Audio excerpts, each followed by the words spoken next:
of English for import business. Is it better now?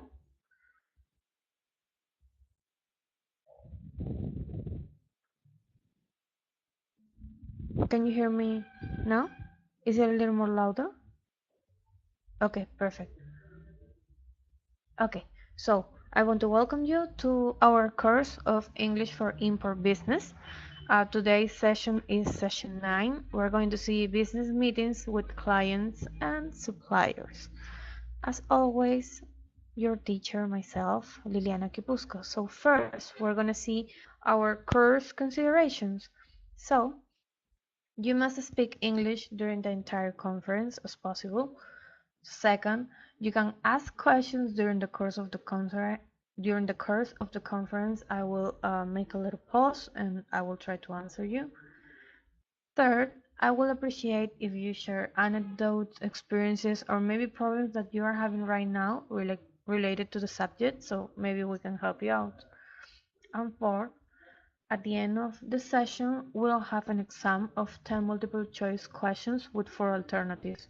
This exam is going to be about what we will see and what we will talk today. Okay? So, we were saying today is business meeting with suppliers and clients. So, first of all, business meetings, what is it, right? So, as always, if we don't know a word, in this case, and the new word that we have is meetings, we will go to check it out on the dictionary. So, we have the Cambridge Dictionary and the Oxford Dictionary. Meeting. What is a meeting? A meeting, according to Cambridge, it says that it is a planned occasion when people come together to discuss something. On the other hand, Oxford Dictionary says that it is an assembly of people, a get together, a reunion of people, for a particular purpose, especially for a formal discussion. So, in one hand, Cambridge says that it is a planned occasion that you have to plan it beforehand, and on the other hand, Oxford says that it is assembly for a particular purpose, especially in formal discussion. So, what it is a business meeting? In this case, business meeting, it is the gathering that people get together of two or more people to discuss goals, ideas, objectives that are concerned about a workplace. Then it can take in various locations. It can take in offices. It can be via face to face. You can do it via video conference. You can do it maybe on Skype, or maybe you can do it over the phone. So um, it is not only that business meetings take face to face. It can be via video conference or over the phone. Have you ever had a business meeting? Because you are not only supposed to be on business in order to, or in a specific industry to have a business meeting. In all industries, we can have business meetings. So maybe have you ever had a business meeting, Andrea, Robert?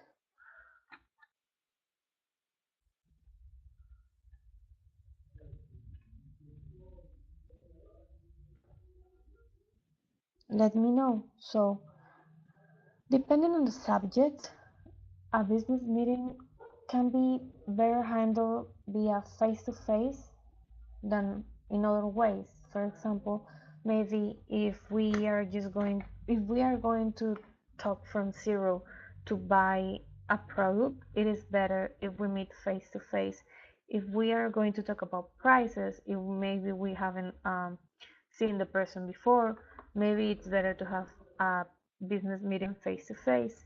If we are going to a fair, una feria, I don't know if you have seen, you have heard, but in Lima, there are a lot of ferias about fashion. We have Perumora, about plastics, about food. We have Expo Alimentaria. So there are a lot of fairs, and usually when you have business meeting with clients or suppliers that take place in these places, they are usually face to face, obviously. But there are other, depending on the subject, maybe if you have already talked to this person face to face and it is just a matter of handling some details about the project, maybe you can have it via a video conference or over the phone, especially if the other person it is in another country.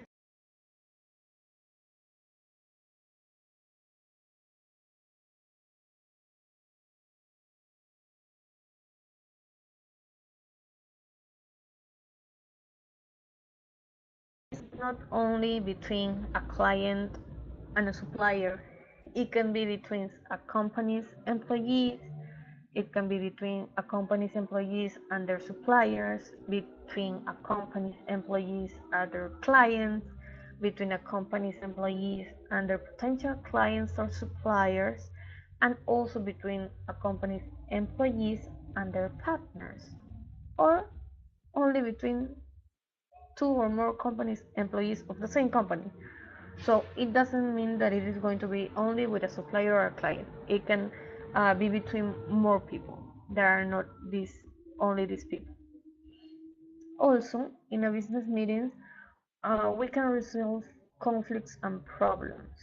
How? Because we are going to talk to this person. So maybe if we are, in this case, for conflicts and problems refers to conflicts are especially when there are two I have a thought and the other person has a thought, so that is a conflict when two thoughts are not the same. And on the other hand, problems are when it is not about thoughts, it is about a third person um, or a third option. For example, maybe if we are importing products, maybe we will have a problem of a delay on the time of delivery. But why? Because of the transport company. It is not going to be my responsibility nor my supplier's responsibility. So it's going to be a problem that it is caused by a third person. Okay? So also, business meetings in some companies. Um, can you hear me? I think it got cut off.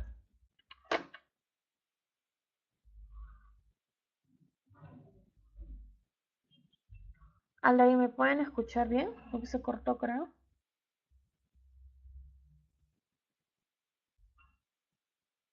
Okay, so let me know if you can hear me. Okay, so also business meetings um, in some companies or for some people they do not always it is once a week. Maybe if you are traveling for especially a business meeting, it you can have many business meetings on a day, or maybe in other places you can have maybe once a week. So it is not there's not a specific number of business meetings that you can have a day or a week or a month. Then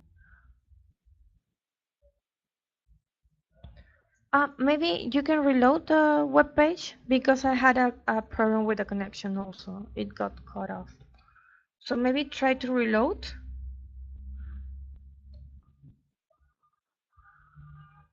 Robert, try to reload the web page so maybe you can hear me better.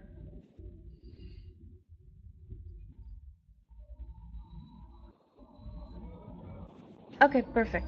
So I will keep on going. So then, what helpful tips can I give you for a business meeting? In this case, there are some things that you can do and some things that you cannot do or you shouldn't do. So in this case, you should prepare an agenda. In this case, by preparing an agenda, it means that you have to have them written what are the goals or what are you going to discuss about in that meeting. Why? So you don't forget, so you have a piece of paper with your handwriting, or maybe you type it on your word on your laptop, so you can track what you are doing, so you don't go and talk about stuff that you're not supposed to talk and you can waste time. Another is to invite key attendees beforehand. Why? Because sometimes uh, we will have business meetings with very important people on the other's company, maybe a CEO or maybe an executive, a very important executive. So if we know that we need specifically one person for our business meeting, especially maybe a CEO or a person that is really busy on that company, we have to invite them beforehand. So we have to let them know, I need you or I want you on my business meeting. So please, I'm letting you know 1 week or 2 weeks earlier, so you know. In this case, if we are going to have international people coming to Peru, or maybe we're going to travel abroad, we have to do it beforehand, more beforehand, maybe a month earlier or 2 months earlier. Why? Because maybe if they are so busy, they will not be able to have us on their offices, and we will be traveling for nothing, right? So we have to invite key attendees beforehand. Another helpful tip it is to start and finish the meeting on time. Why? Because time is money, and we really appreciate our time, so we have to respect and appreciate other people's time. That's why if we say we're going to start at 8, we have to start at 8. If we say the meeting is going to take an hour, we have to do as possible to just take an hour. So because if the person is coming from, I don't know, maybe from China to Peru, we are not going to be the only ones that he is going to have a business meeting. He is obviously going to have business meetings with other people, so we have to finish on the time that we said. And of course, if we are traveling abroad to have a business meeting, we are not going to have just one, we're going to have many. So we have to appreciate and we have to really try to start and finish on time. Robert, how are you? Can you hear me better now? So let's continue. Also, a helpful tip it is to take notes. Okay, perfect. To take notes or record. Why? It is not polite to be on our phone. I mean, you can have your phone on a business meeting, of course, because maybe you will handle some, or maybe you will have a very important text message that maybe you have to answer back, but you don't have to be all over your phone all the time. So you can have a look and then just put it back. So in this case, try not to take your notes on your cell phone because it will be rude to the other people because they will think that you're not listening. So it is better if you go with a maybe with a notepad and just a regular pen, so you can have notes so they know that you are listening and you're paying attention. On the other hand, you can record. Yes, you can record the meeting, but it is always you always have to ask for permission first because there are some people that don't appreciate being recorded. So if you're going to record, ask first, always, to all the people that are there, not only the person you maybe it's gonna be me and another CEO, and we're going to talk to the my supplier CEO and their executive. So we just don't ask the CEO of my supplier, we will have to ask him and also the executive, and also as a matter of respect, I will have to ask my CEO that is from my company. So we have to ask for permission to all the people that is going to be present on our business meeting if they are okay, if they're comfortable with being recorded. Now, um, we have to follow up. Why? Maybe in some business meetings we will make some decisions, maybe very important decisions. Maybe we can close sales, maybe we can make sales. So in this case, if I know that on my business meeting I sold, I don't know, maybe 2000 Hello Kitties, let's say.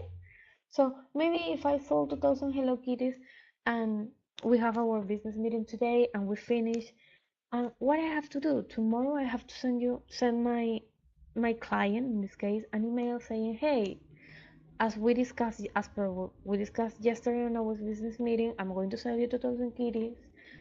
at, I don't know, maybe $1, and we're going to deliver it on that time, and via maybe via plane or maybe via UPS or DHL. So we always have to follow up so our decisions, the decisions that are made on the meeting, they don't get lost. Another helpful tip it is to listen and participate actively. Why listen? We like to be listened. So the other person, for the other person, they also like to be listened. So how do we show that we are listening? By not looking at our phone. That's one way. Also by when they are speaking, like saying yes with our head, it is another way of saying that we are listening. And how we participate actively by answering. Maybe if they ask a question, we will answer that is actively participating, and also by asking questions. That's also a way. Now, what we shouldn't do on business meetings. In this case, like I told you previously, we don't have to focus on our phone or maybe our laptop. I have seen some people that take their laptop to a business meeting and they are, it is very uncomfortable, because you are talking to them and they have like all the screen open and they are like typing and you feel like you are not being listened and it is really rude. So we have to we have to try to not, don't take a laptop to a business meeting. A phone you can take it, but like I said, you can just check your messages, write, reply really fast, and then just put it down. So your your phone it is not like vibrating or maybe like the screen, the light going on. Another one is to don't arrive late. We always have to be on time. Like I said, for many people on business, time is money. So we don't have to we have to try our best to be on time. Even just not on time, but maybe we can arrive 15 minutes earlier. So usually when you arrive earlier to a business meeting, they will let you enter into the company and they will make you wait on a waiting room or maybe on the conference room. So it is good to be before time, maybe 15 minutes earlier. It is okay, it is perfect. Another one is don't overextend the meeting. How do we do this?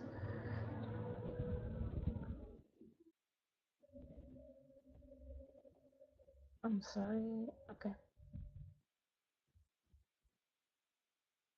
Okay, so don't overextend the meeting. So um this usually happens the people when the people that you're talking to becomes your friend, or maybe if you meet them for the first time but you have just an incredible connection with them and you start talking, you start by making some small talk and you get really friendly. So overextending a meeting can happen with this. So you start talking about other things that are not related. It is always good at small talk, a little small talk, but maybe if you get a really good connection with a person, you're going to extend the meeting because you're going to take 15 or maybe 20 minutes talking about something else, maybe something that you have in common, and you will overextend the meeting. And as we discussed today, time is money, and especially if we are going a road to meet some client or supplier, maybe we will have another meeting. So we have to do our best to don't waste time. On the other hand, if some suppliers or clients are coming to talk with us, it is the same. We don't have to waste their time. Okay, so now extending a little more, we already see business meeting with, in general, now we're going to see business meeting with clients. Okay, so in this case, what are clients? Again, according to the dictionary, Cambridge Dictionary says that a client it is a customer or someone who receives a service. They just say a service. On the other hand, Oxford Dictionary says that it is a person or an organization using the services of a professional person or company. In this case, they talk about services. On the other hand, on other web pages that I was able to find, a customer is someone who buys a product. On the other hand, a client it involves the customer meaning, and a client is a little more wider. It can involve services and products also.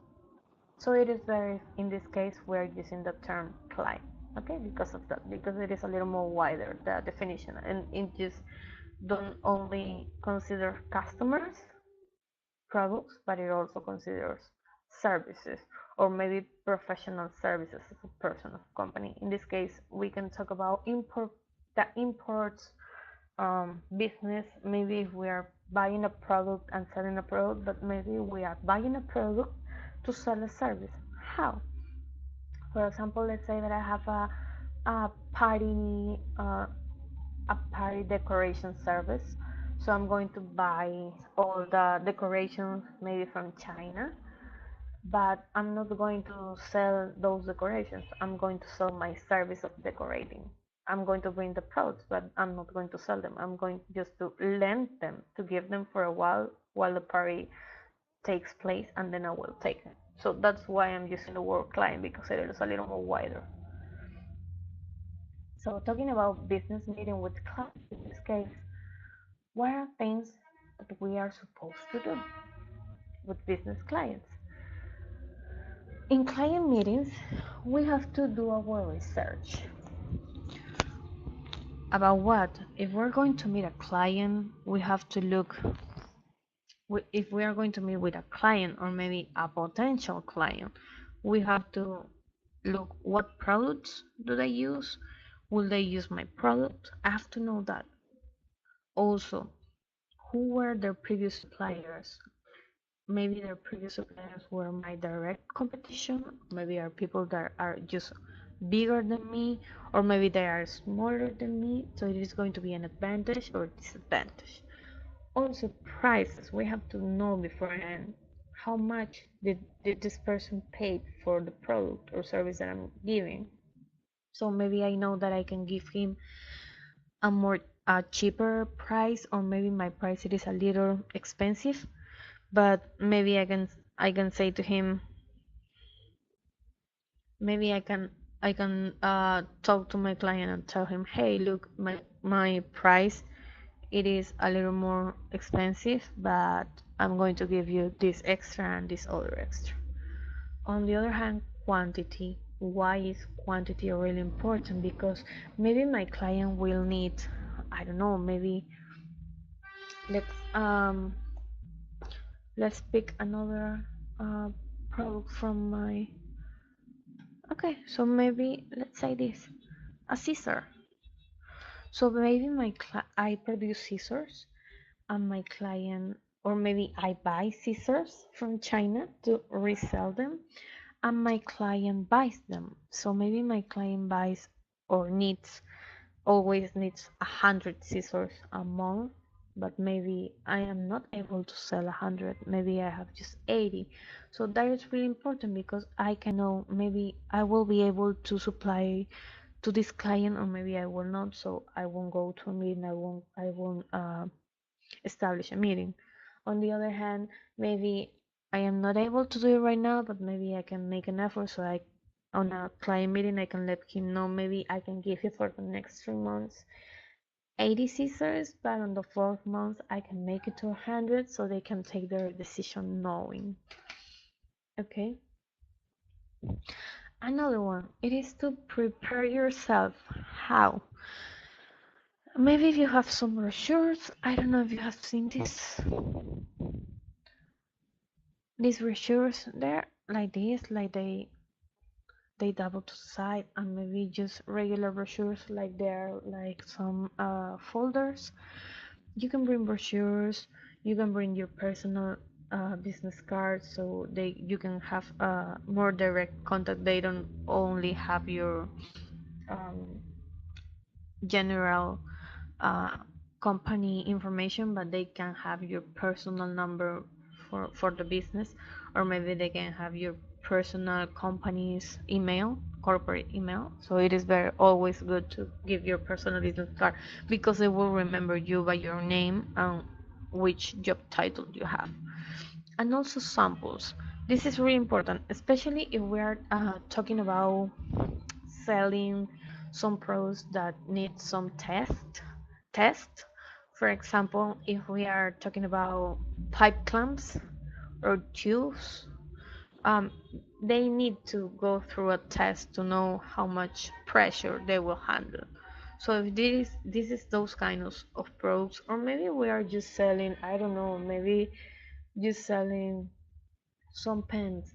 It is always good to bring some samples because they can know that it is going to last. It is not going to just stop working or something like that. So it is really good to bring samples. Another one, it is the dress code. The dress code. What about it?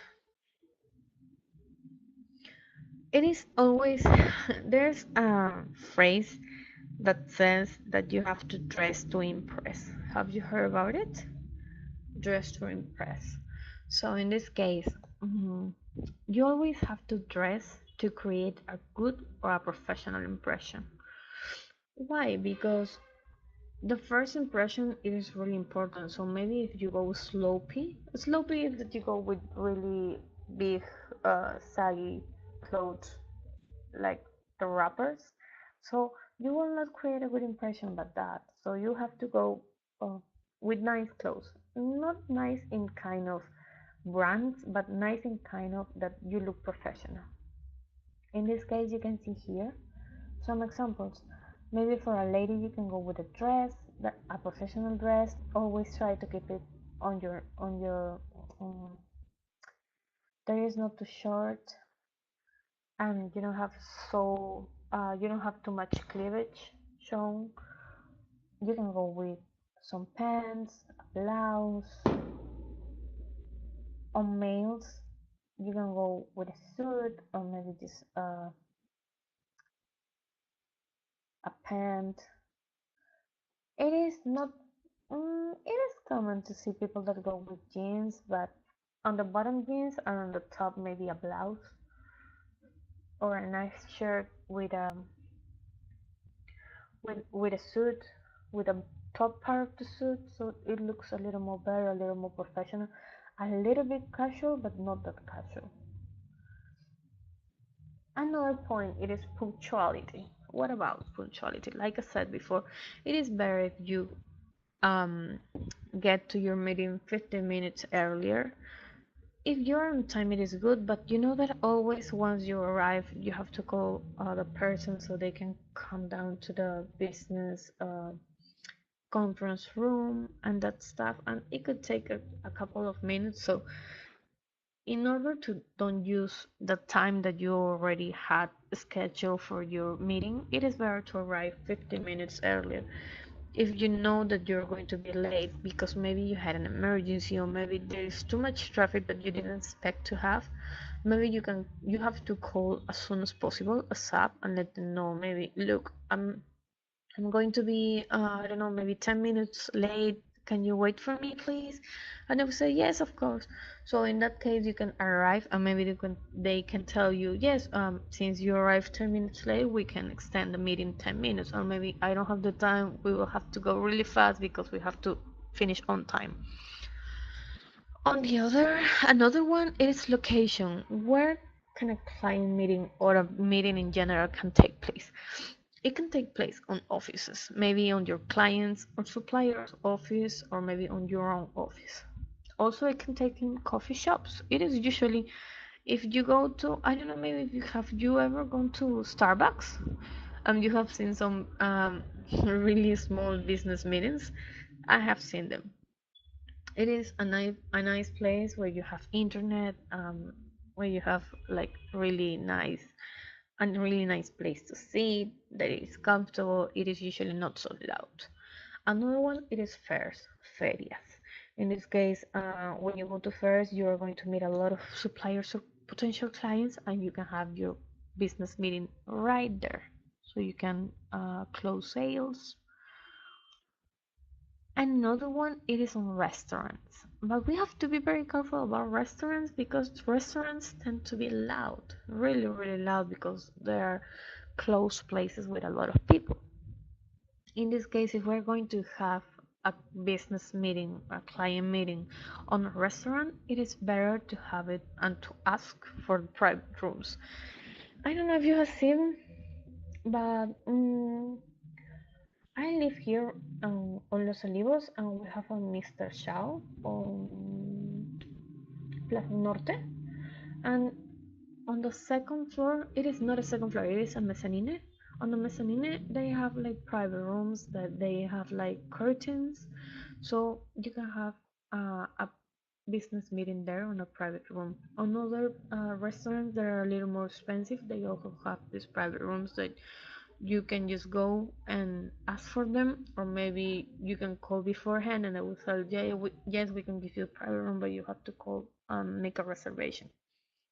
So if you're going to have a business meeting in a restaurant, you always have to make sure to call first to know if the restaurant has a private room and if you are able to use it by making a reservation. Another one, it is to prepare an agenda. Like I said, prepare an agenda in order to know what topics you're going to talk about, what will be discussed, and what goals you will have. Another one, it is to break the ice, especially when you just go to the conference room and you say hello, or in this case, you're not going to say hello. You're going to say good morning, good afternoon, good evening to all the people that are there. You can have a little break, guys. Maybe you can do some small talk. Maybe you can talk about the weather, or maybe you can talk about how nice was your flight, or maybe how not nice was it. Maybe you can talk about that you really like the city that you're in. Maybe you can do a little joke. Try not to discuss about um, religion and sports because uh, those are the topics that are really that involve passion. When people involve passion in a business meeting, it is not going to end very well. So try to do a small talk, maybe a joke, a really you're not going to make a joke that you're going to just pop in your head. So you will have to do a little more of research before so you can know that your joke is not going to be rude to other people. Another one, it is to lead. In this case, if you're meeting with a client, you have to try to be the leader. So you have to try to lead. Be friendly, always be friendly, but lead means that you have to direct the meeting. If you see that you are going off of your agenda, you are not going to the goals, or maybe you are not talking about the topics that you are supposed to say, I'm sorry, excuse me, maybe we can go back to the matter, or maybe we can go back to the topic that we were discussing, so you can try to direct the meeting. Another one is to sell. It is important. We are in a client meeting. We have to sell. So always provide with a business overview. What is your product? What can they expect about your product? About prices also. How do you see your company in a couple of years? How well do you see them? Do you see them expanding, or do you see that you're going to just keep on the growth that you have right now, so they can know how interested you are in winning them as a client and keeping them as a client. Another one is to solve. In this case, to solve, it is to do a little research beforehand and know what are the problems that are having right now, so you can think about solutions. If you can research and find problems before the meeting, so you can give really good solutions that think, it is better. If not, maybe you can talk about what are the problems that you're having right now with your current supplier, so maybe you can try to find a solution. If you solve a problem to a client, they will for sure will be buying to you because you're solving their problem. You are doing more than the other supplier didn't do. Another one is to adapt. You will plan a meeting. Maybe you can have an agenda, but it is not going always going to go according to the plan. There will be always some kind of delays, or maybe we will go off topic. So in this case, you have to adapt. Don't stress if something changes. Just try to adapt to the situation. Also to take notes. Like I said before, it is very important to take notes about the decisions that you are making, and also that maybe little details that maybe you didn't know, or maybe little details that you want to do a research later to give a better price, or to know a little more about them, or to know a little more about something that was discussed and you weren't quite as you didn't quite know about. So take notes. It is okay to take notes. Next date. What about next date? It means if you're having a business meeting today, try as possible to set the next date, to set the next business meeting date on this meeting. So if I'm meeting with maybe with Andrea, today it is the 23rd of August. So maybe at the end of the meeting, I can say, "Hey, Andrea, now that we have discussed, and now that you know that you are going, we are finishing the, you are going to buy 2,000 kitties from me. Maybe we can get together. I don't know, maybe on the 7th or Friday, 7th September 2018. So we can discuss a little more about prices, maybe if you're going to buy from me more kitties or whatever." So you have to try to set up a next business meeting date. Maybe it will not be a face-to-face date, but maybe it can be like follow-up email, or maybe a video conference if a person is not in the same country as you. It's not going to be in the same country. And finally, do a follow-up. What about this? It means after the next day that you had a business meeting, it is important to send an email, maybe make a phone call, or maybe do a video conference to give or receive extra pending information, or maybe just to thank. It is always happens to me especially when I meet Chinese providers, or that they send you an email the next day, uh, thanking you for your hospitality and hoping to talk to you soon so you can keep on doing businesses. So it is really important. Then, what are some tips that I can give you? I don't know if you can see this very well. I'm going to. Okay. So, what are some tips that I can give you about client meetings? It is always good to confirm ahead of time. If I know that in 2 days I'm going to have a business meeting, always call or send a message or send an email saying, "Hey, we're going to meet in a couple of days. Is it okay? Is it good for you with your schedule?" So they can let you know, yes, it is okay, or maybe, no, I'm not going to be able to make it. Maybe we can reschedule, especially if we are going to have meetings with key people, maybe very important and busy people like CEOs and executives. Also, try always to remember your clients' names. When you remember someone's names, it means that you are interested. So it is your client. You have to make him feel good or her feel good. So remembering their name, it will be a really nice touch, a detail for them. Always be respectful. Obviously, you have to be respectful because this is people that you're working with. Always also stick to the schedule or the agenda that you have. Finish on time and start on time, uh, so you always remember that time is money. Keep your phone on your laptop. We said that we don't have to focus, but if you do have to have your phone or your laptop on your business meeting, always try to have them on their silent mode. So it will only vibrate, or maybe a little vibration, or maybe just the light will go on so it doesn't make any loud noises. Finally, like I said, that I had these experiences with some Chinese suppliers, it is to thank. at the end of the meeting to thank them for their time and also to do a follow-up with an email, phone call, or video conference, thanking them again for their hospitality. Now, what about business meeting with suppliers? Is it the same as business meetings with clients? First, what it is a supplier? Wait. Okay. What it is a supplier?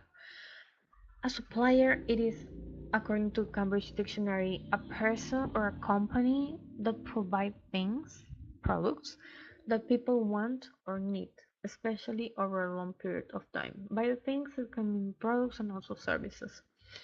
It says for a long period of time.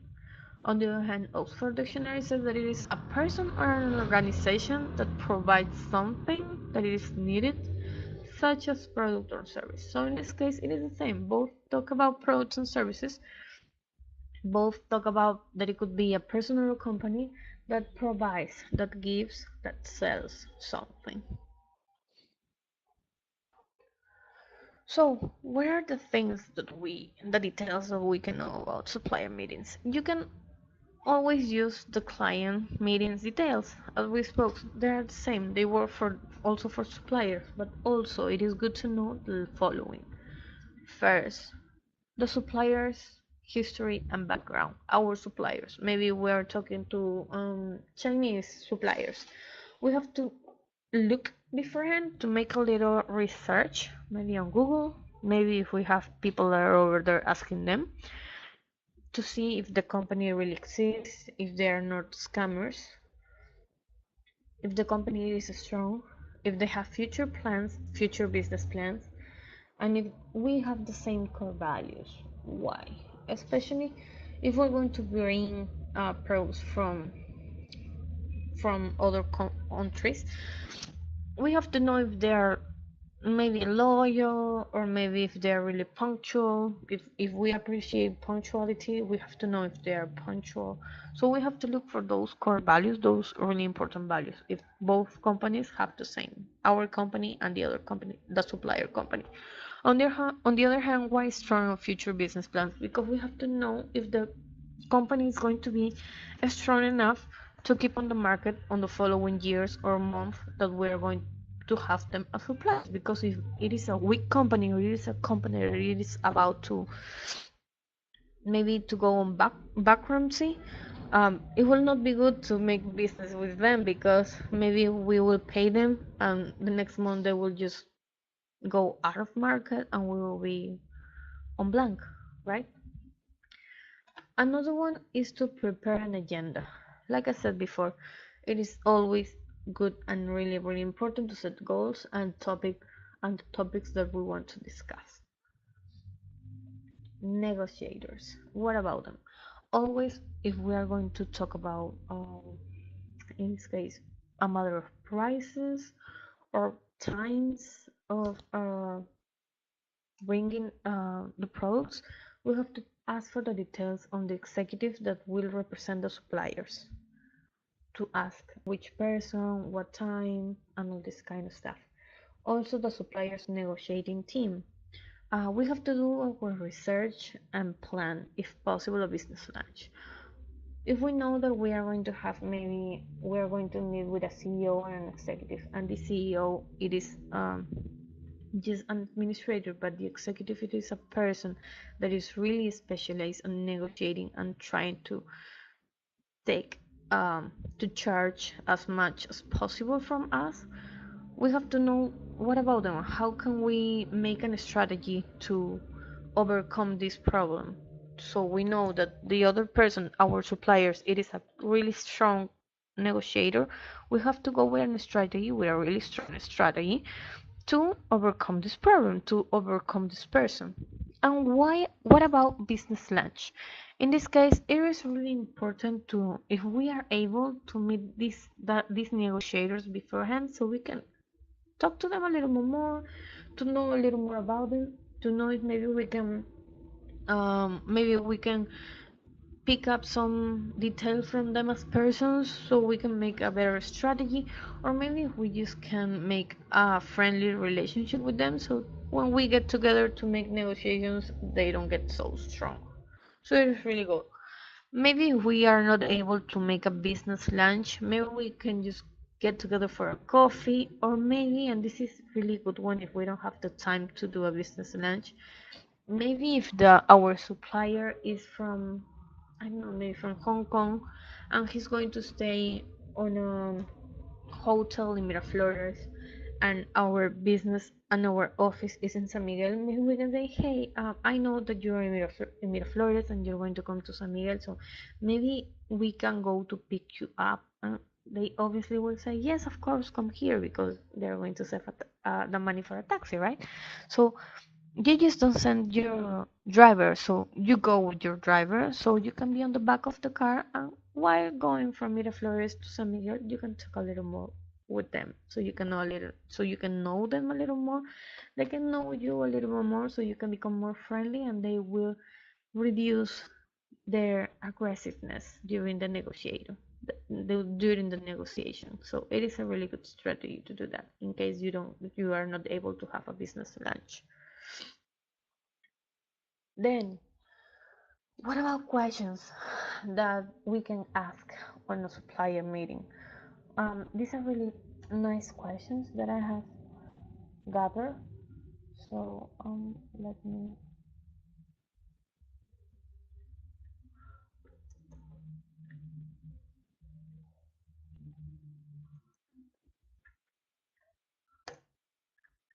Okay, so the questions that we can make are following.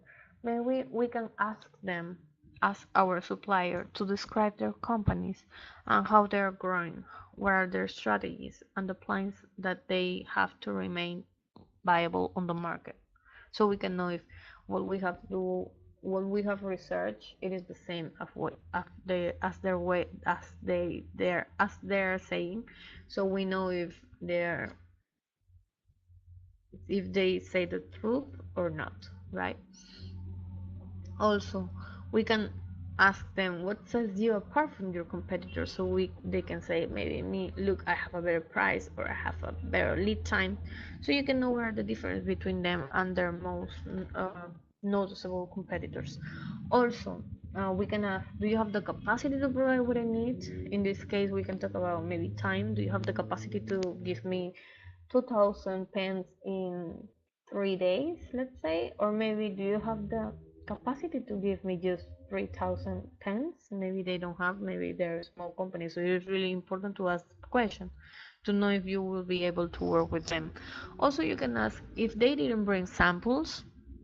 As we spoke, as a client, if we are meeting with a client, we have to bring samples. In this case, if we're meeting with a supplier, our supplier have to has to bring samples because we are the client. If they didn't, maybe we can ask, can you submit samples so I can test your product before buying it or before closing the sale? Another one is, how do you communicate with your clients on the planning of process? In this case, do they communicate only by phone? Do they communicate via WhatsApp? Do they communicate via only email? So maybe if they communicate via WhatsApp, they will going to be more reachable because they will be almost 24/7. If they're off office hours, they will be able to still writing you back. And this is really important when you're talking from people that have a really big difference of time. If we're talking about people in the United States, it is good if we just can have a phone call or an email. But if we are talking about Chinese people that are in Asia, or people that are in Europe, it's really nice if we can have maybe via a conversation via WhatsApp because it is going to be more fast. It's going to be faster. Also, we can ask who are your clients, so we can know if maybe my competitor is their client. So we know that my competitor has a very good quality of products that they import, so it is really good to ask them. Maybe I know that my competitor has very bad quality products, so I know that if they are supplying to my competitor, it is not a good company. Another one is to ask about the payment terms. What are your payment terms? Do you only accept 100% before making the products, or if it is 50% before making the products and then 50 once you ship it, or maybe if you can give me credit. Also about how do you receive the payment. Maybe you receive a wire transfer, or maybe I can pay via PayPal. So it's really nice to have those information before closing a sale. Another one, it is to ask how they measure client satisfaction,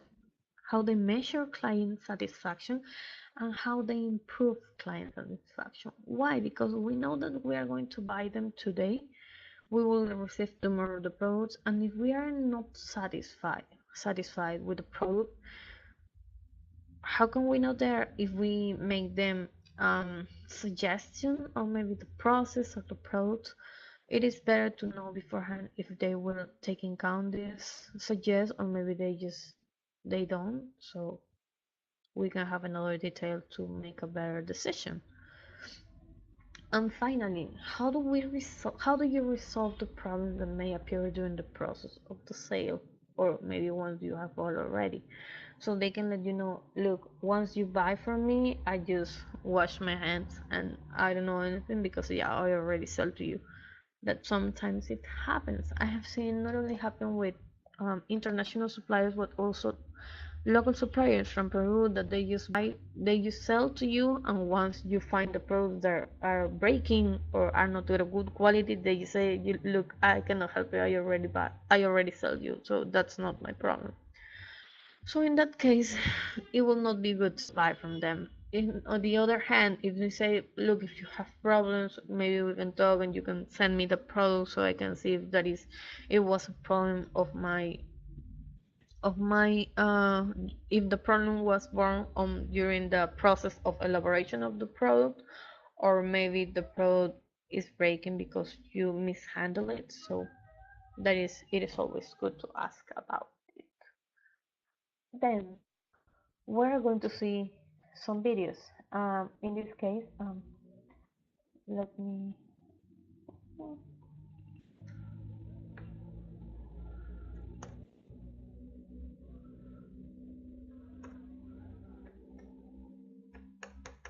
Okay, so we're going to see some videos about elevator pitch. In this case, what it is an elevator pitch? An elevator pitch, it is a really small pitch, a really small conversation that you maybe will have. Why elevator? Because might take you just between 20 and 30 seconds. So you have to be fast. How can you do this? Maybe in the main focus of elevator pitch, if you meet someone on an elevator, so you can sell them a speech, sell them a pro. But on the other hand, we can also use elevator pitches to use them to say this speech um, when we just start in the business meeting. So once you start the business meeting, you say your elevator pitch, so it will catch the other people's attention. So they will pay attention to you, and they will be more open to listen to you. So I'm going to share you my screen. Aldair, please let me know if you can hear. Aldair, déjame saber si pueden escuchar.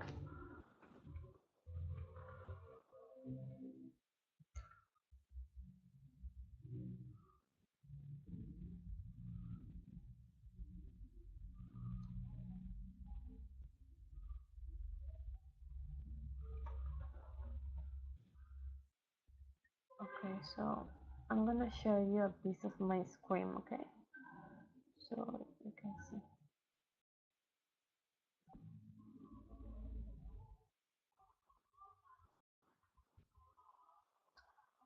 Okay.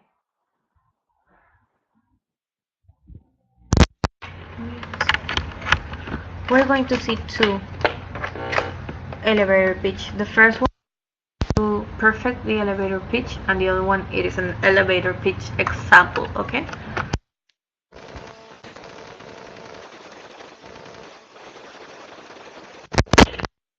The first one.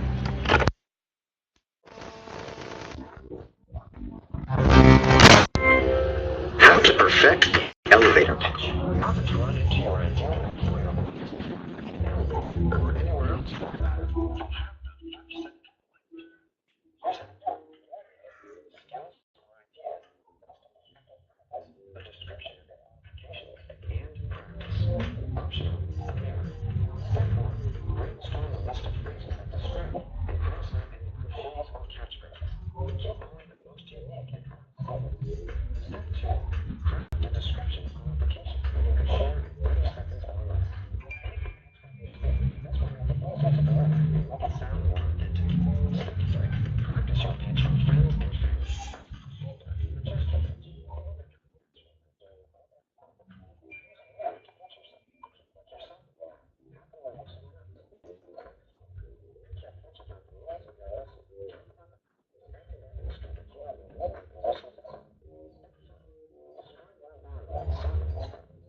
Okay, so we saw the first pitch and now we're going to see an example of the pitch, okay?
So,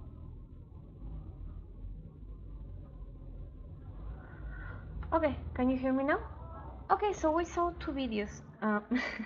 We saw two videos. Unfortunately, I think the volume was really low. So here you have both. Oh, wait. Here you have both links, so you can watch them later. Like I said, the first one they say what are the points that you need to have in order to make a perfect elevator pitch, and the second one gives you two examples. First example that is wrong, how you do not have to make an elevator pitch, and the other one is how you do have to make an elevator pitch. So, like I said, in this case, elevator pitches are designed to be really short term, between 20 and 40 seconds. Um, and you always use them on elevators to try to make a sale or get an attention. In this case, as we are talking about business meetings, you can also use them in order to get the attention of the people in a really short time before starting your business meeting and getting into your agenda, where the goals that you're going to have and what topics you're going to talk about. So finally, these are the references of the pages and all the information that we saw today. So you can look it up later. And I'm going to give you right now the link for the PDF of the material that we used today. And also, this is the link for the exam. Like I said, the exam is going to be about what we have talked today, what we have saw today, and what is on the material. And finally, I'm going to give you a survey. So this is a survey that the guys from Comics are asking me to give you, so you can give some feedback to us about the course. Also, I don't know if we also have these courses. I think later we have another other course of um, English for basic, I think. And also on Fridays we have the import business, how we manage import business in general. So if you're able to come to these classes, it would be nice to have you too. On Fridays tomorrow, we have the import management business course. In this case, that is completely on Spanish. I don't know, Alay, ¿puedes poner el link por favor de los demás cursos para que los puedan ver? So if you're interested in that, you can come join us. And like I said, the course of import business in general, it is in Spanish. So finally, I want to thank you for your attention. Like I said, today we saw session 9, that is business meetings with clients and suppliers. And as always, your teacher from Thursday. That is myself, Liliana Kipusco. So I want to thank you. I hope that you enjoyed the class of today. I hope you understand. Later, um, review, take a look again to the video, take a look on the material, take a look on the videos that we saw previously, this about the elevator pitch. So then you can have your exam. It is really easy, actually. It is about what we saw today. So you will not have any kind of problem, okay? So that's all for today. I hope to see you next week. So bye bye. Take care. Bye, guys. Thanks for being here.